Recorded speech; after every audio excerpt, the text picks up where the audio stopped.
Hi friends, నా పేరు చిట్టిమల్ల శ్రవణ్ కుమార్. మనం ప్రస్తుతం ఇప్పుడు ఎక్కడ ఉన్నామంటే మూసి పరివాహక ప్రాంతమైనటువంటి సంగెం గ్రామం దగ్గర ఉన్నాము. ఈ మూసి అనేది అనంత పద్మనాభ స్వామి కొండల్లో పుట్టి హైదరాబాద్ మహానగరాన్ని దాటుకొని చౌటుప్పల్, వలిగొండ, రామన్నపేట, నార్కట్పల్లి మండలాలకు ఈ మూసి అనేది ప్రవహించడం జరుగుతుంది.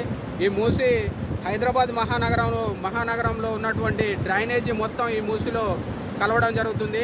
ఈ మూసి ప్రక్షాళనను గౌరవ ముఖ్యమంత్రి యనమల రేవంత్ రెడ్డి గారు 2024 నవంబర్ 8వ తారీఖు నాడు ఆయన జన్మదినం సందర్భంగా ఇక్కడ ఉన్నటువంటి భీమలింగం దగ్గరికి వచ్చి మూసిని ఆధునీకరిస్తాను, మూసి ప్రక్షాళన చేస్తాను, దీన్ని ఎవడైతే అడ్డుకుంటాడో వారి మీదకి బుల్డోజర్ను ఎక్కించి తొక్కిస్తానని చెప్పడం జరిగింది. ఆ బుల్డోజర్ డ్రైవర్ని గౌరవ మంత్రివర్యులు కోమటిరెడ్డి వెంకరెడ్డి గారిని డ్రైవింగ్ చేయిస్తూ తుంగతుర్తి శాసనసభ్యులైనటువంటి మందుల స్వామిలు గారిని జెండా ఊపి ఈ మూసిని ఎవడైతే అడ్డుకుంటాడో వాడిని పాతరేస్తామని ఈ స్వయంగా ఉన్నటువంటి భీమలింగం దగ్గర వచ్చి ఆయన చెప్పడం జరిగింది.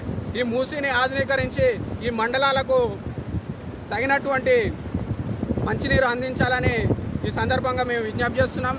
ఈ మూసి నీరు పంట పొలాలకు చేరుకొని పంటలు మొత్తం నాశనమయ్యే పరిస్థితి ఉన్నది. కావున గౌరవ ముఖ్యమంత్రి గారు చెప్పినట్టు విధంగా ఆయన ఏమని చెప్పినట్టు వచ్చే సంవత్సరం 2025వ సంవత్సరం జనవరి మొదటి వారంలో వాడపల్లి నుంచి నేను పాదయాత్రను మొదలు పెడతాను.